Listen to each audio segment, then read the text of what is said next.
출애굽기 2장 1절에서 10절까지 기록된 말씀, 이 말씀을 중심으로 행복한 만남이라, 이런 제목으로서 피차 은혜를 받고자 합니다. 인생은 만남의 연속입니다. 부모 형제를 만나고 스승을 만나고 친구를 만나게 됩니다. 또한 배우자를 만나고 이런저런 사람들을 많이 만나게 됩니다. 그런데 그 만남들이 나의 의지대로 이루어지지는 않습니다. 만난다고 하는 것은 결코 우연한 일이 아닙니다. 시간과 공간상으로 동일점이 형성되는 것이 조금만 틀려도 만날 수 없는 일들이 생기기 때문입니다.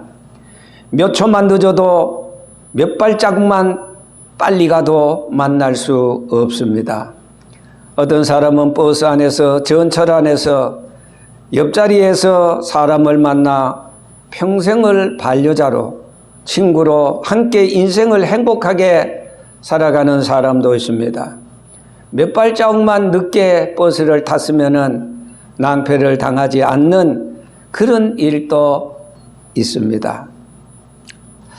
한국에 태어난 것은 5천만 분의 1의 확률로 태어나서 여러분 5천 명 다 만나지 못합니다.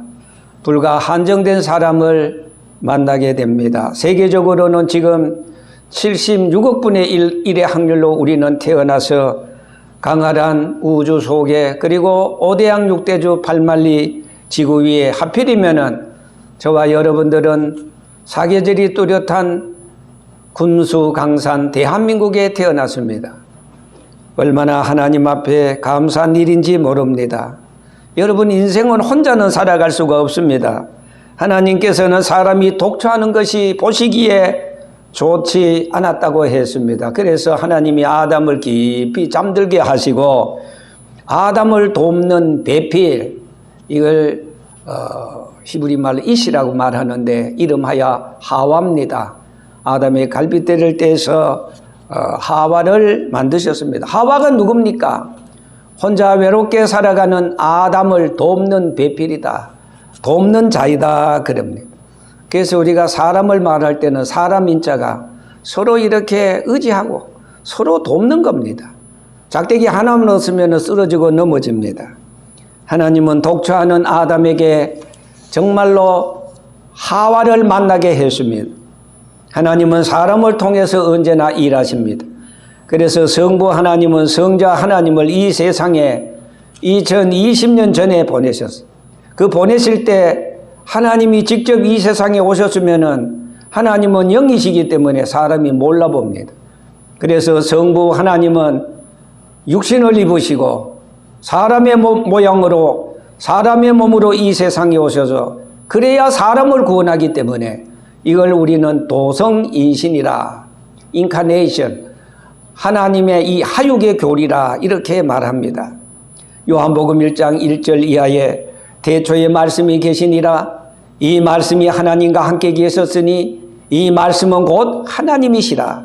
그가 태초에 하나님과 함께 계셨고, 여기 그가라는 말은 로고스, 말씀을 말합니다. 성자 하나님을 말합니다.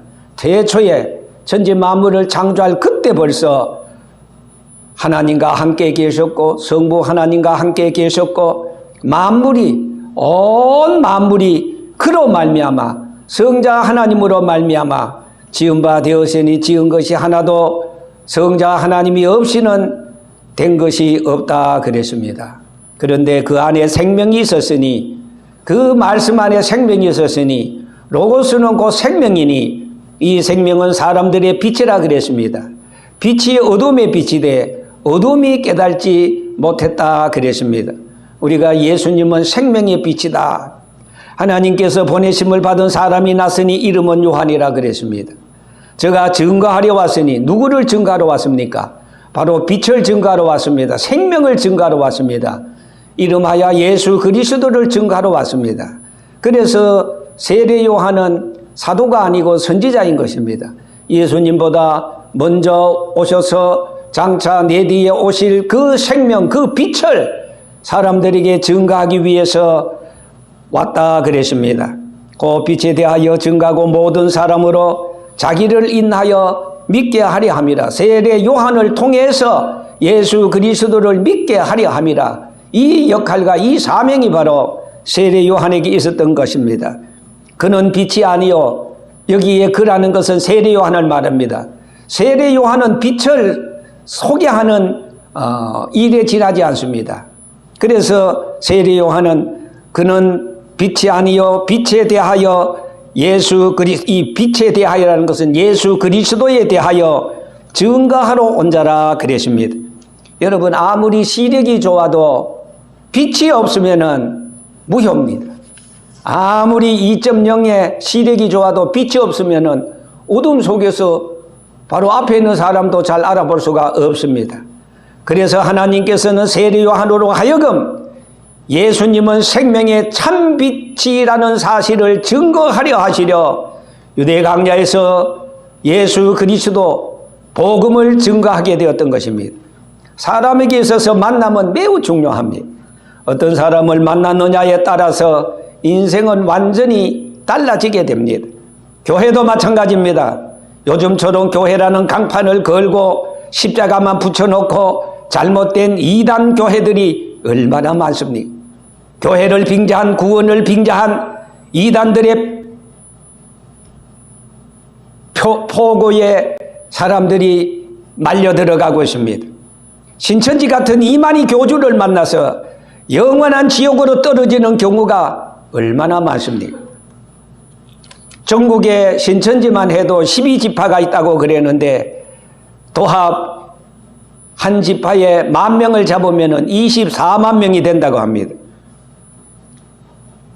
지금 조선족만 해도 한국에 7만 명이나 신천지에 빠져 있다고 말합니다. 주로 신천지에 빠진 젊은이들이 20, 30대가 7만 명이나 된다고 말합니다. 이만희 한 사람, 신천지에 사람 한 사람 잘못 만나서 지금 24만 명이 지옥 가게 됐습니다. 진실로 인생은 만남이 중요합니다. 교회도 마찬가지입니다. 성도는 목자를 잘 만나야 합니다. 바른 신앙과 바른 신학을 공부한 목사를 만나야, 정통신학을 만나야 바로 천국으로 잘 안내할 수가 있는 것입니다. 반면에 목사도 성도를 잘 만나야 됩니다. 만나면은 여러 가지 형태가 있습니다. 그리고 여러 가지 의미가 있습니다. 행복한 만남이 있는가 하면은 불행한 만남도 있습니다. 복된 만남이 있는가 하면은 안 만났으면 더 좋을 아주 고통스러운 만남도 있습니다. 가뭄의 단비를 만나듯이 그 영혼에 밝은 샘이 솟는 그런 사람을 만날 때가 있는가 하면은 염치도 가치도 없는 그런 몰상식한 사람을 만나는 경우도 있습니다. 사람이 생존한다는 것은 만남의 연속으로 이루어집니다. 사람과 사람의 만남 말고도 시간과의 만남, 어떤 사건과의 만남, 그리고 사물과의 만남이 있습니다. 이런 만남은 지극히 현실적이고 사람이 죽음으로써 일한 만남은 결국 끝을 맺게 됩니다. 만남의 대상에 따라서 행복과 불행의 지수가 달라집니다. 얼마나 많은 사람을 만나, 얼마나 많은 만남을 통해서 내 삶의 질을 높이고 내일이란 미지의 시간을 약속받을 수 있는 것인가?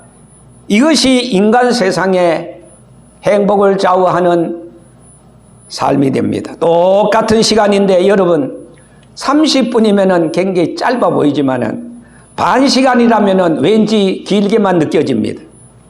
어린 시절은 나이가 안 들어서 어리게 보여서 어른들에게 무시당할까 싶어서 머리를 길게도 하고 사복을 입고 담배를 꼬나 피우고 일부러 어른 행세를 하기도 합니다.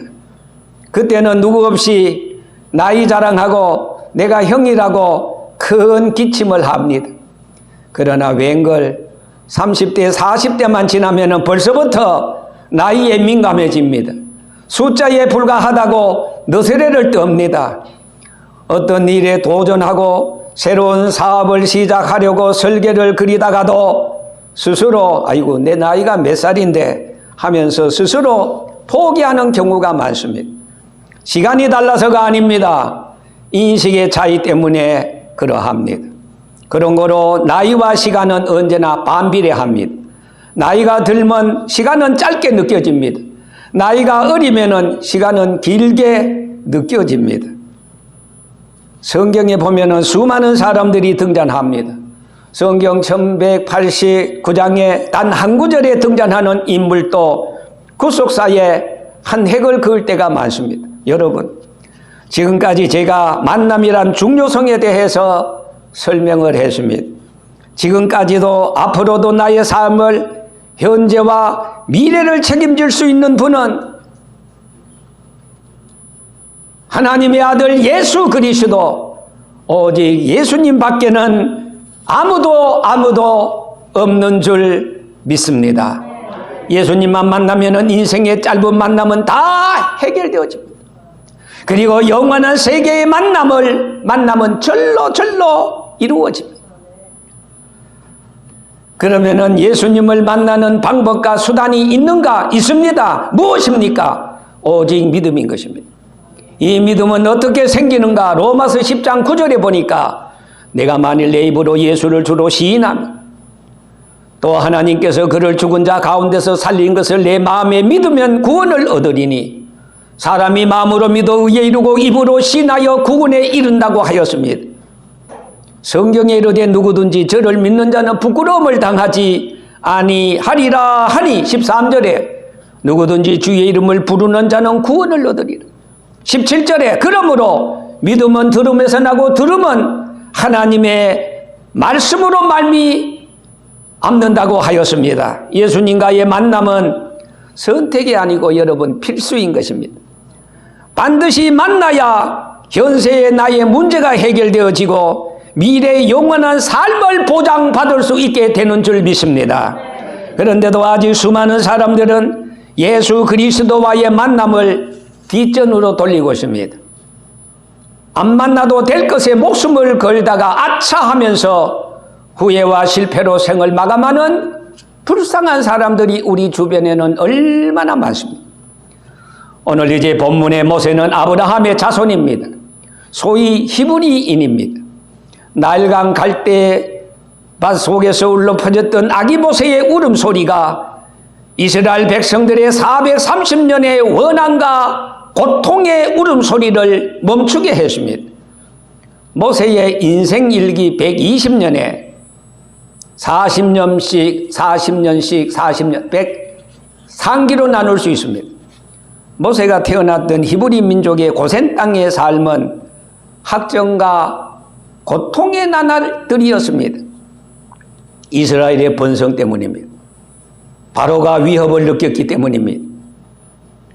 그때부터 고통은 가중되었습니다.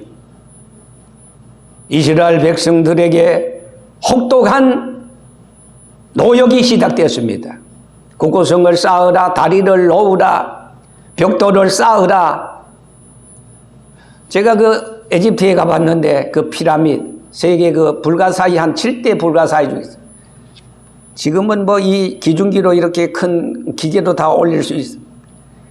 이만합니다. 강대설만 돌을 그 높이 엄청난 꼭대기로 올라 입이 딱 빠져집니다. 어떻게 그때 당시에 사람들의 그 힘으로 저렇게 쌓았을까? 여러분 그 피라미드를 누가 쌓았습니까?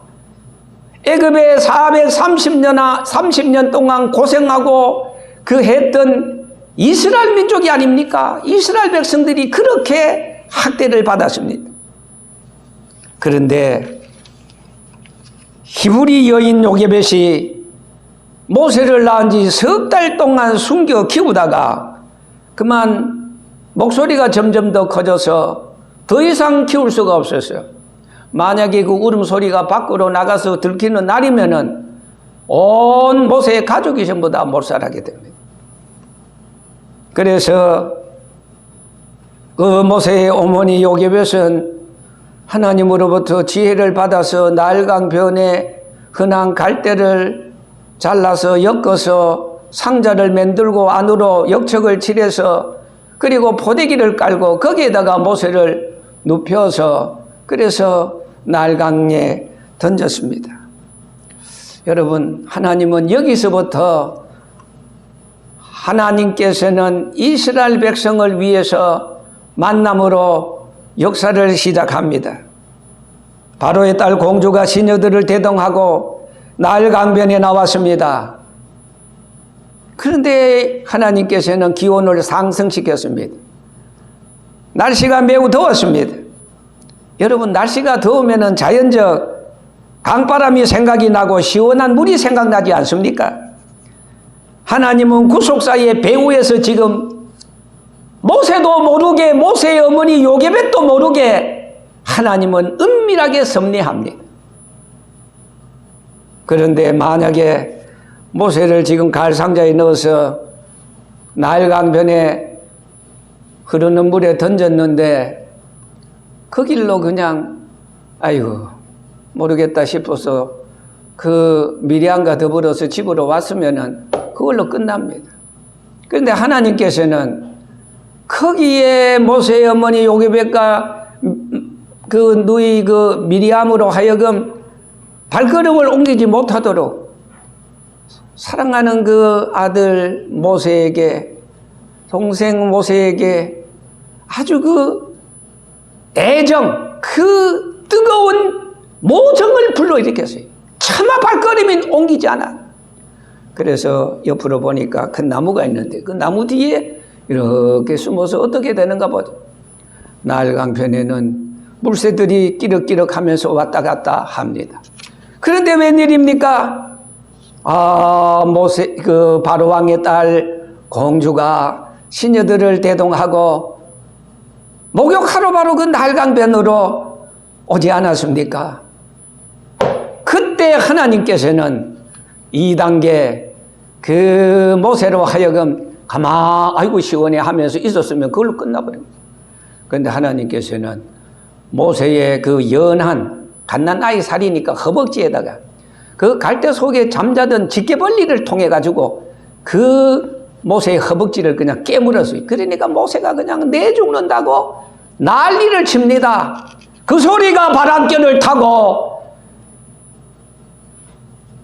나일강변에 목욕하러 왔던 바로의 딸 공주의 귓가를 때렸어요. 그때 공주가 야 이거 어디서 아이 소리가 들려? 그러니까 시녀들이 두름두름 하면서 야 이 어디 아이 소리를 찾아라 그러니까 그 바로 옆으로 좀 내려가니까 거기에서 상자 안에서 아기 모세가 울고 있었습니다. 여러분, 아이가 우는 데는 3가지 이유 때문입니다. 첫째, 아프면 웁니다. 어디 깨물려서 아프면 내 죽는다고 웁니다. 2번째, 아이가 울 때는 배가 고프면 웁니다. 그리고 3번째, 아이가 울 때는 칭얼거릴 때는 잠 재워달라는 겁니다. 잠이 오면 웁니다. 그러면 모세는 왜 울었겠습니까? 잠이 와서 울었겠어요? 아닙니다. 모세의 어머니 요게벳이 내일처럼 모세를 지금 나일강변에 던져야 되는데 그 방 안에 커튼을 쳐놓고 캄캄하게 모세를 그냥 잠재웠을 게 아닙니까? 그리고 2번째로 배가 고파서 울지 않았습니다.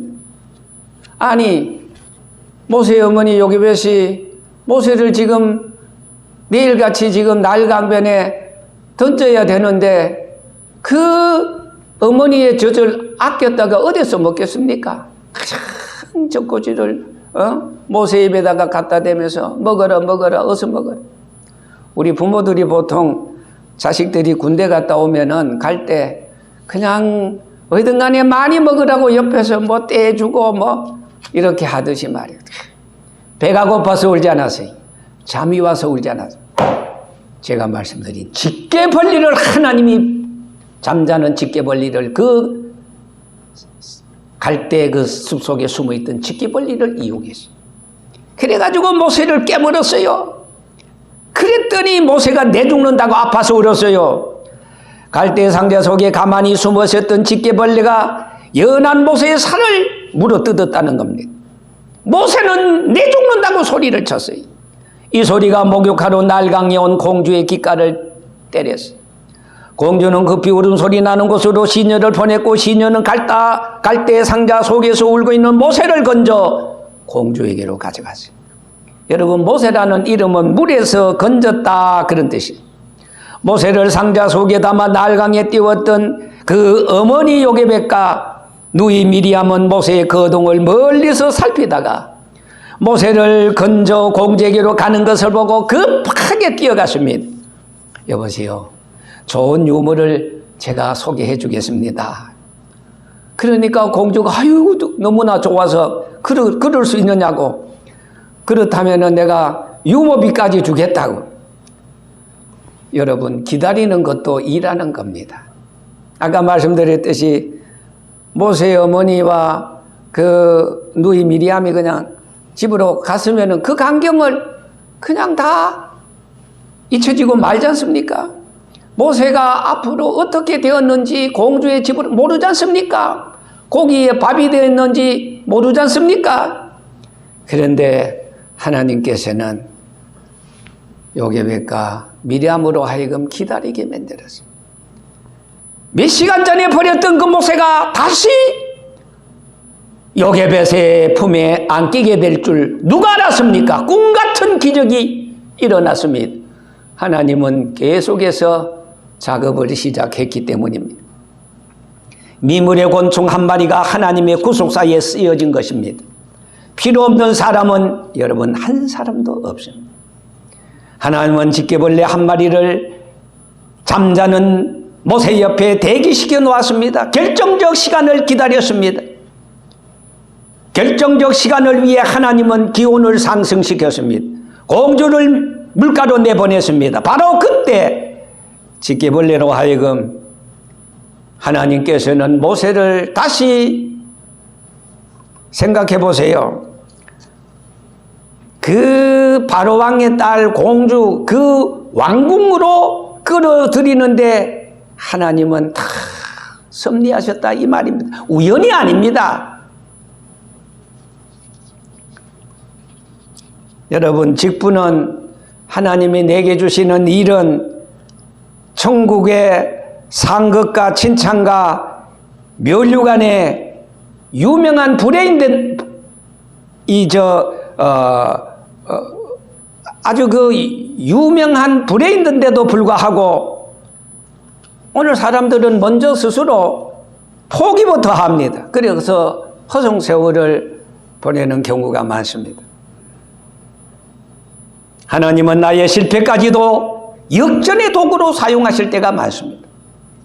나의 아픔을 통해서, 나의 실패와 절망을 통해서, 나의 실수를 하나님은 결코 실수로 돌리지 아니하시고 너의 실수를 나에게 달라 합니다. 너의 아픔과 고독과 외로움을 나에게 달라고 합니다. 하나라도 하나님은 왜라고 묻지 않습니다. 그렇다고 따지지도 않습니다. 무조건 내게 와서 너의 모든 무거운 짐을 맡기라고 말합니다. 모세와 어머니 요게벳과의 만남은 갈대 상자와 모세와의 만남을 주선해 주었습니다.